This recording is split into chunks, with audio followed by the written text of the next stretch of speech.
رسول صلی اللہ علیہ وسلم نے فرمایا، جس نے بیٹیوں کی وجہ سے خود کو معمولی سی بھی تکلیف میں ڈالا تو بیٹیاں اس کے لیے دوزخ سے بچاؤ کی آڑ بن جائیں گی۔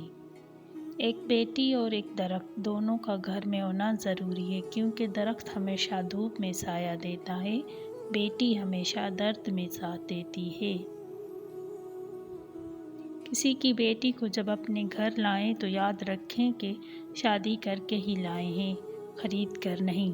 جیسا مرضی سلوک کیا جائے، وہ آپ کے اچھے سلوک اور عزت کی حقدار ہوتی ہے۔ بیٹیوں سے محبت کرنا، عزت دینا اور انہیں اپنے جگر کا ٹکڑا کہنا، یہ بھی میرے نبی پاک صلی اللہ علیہ وآلہ وسلم کی سنت ہے۔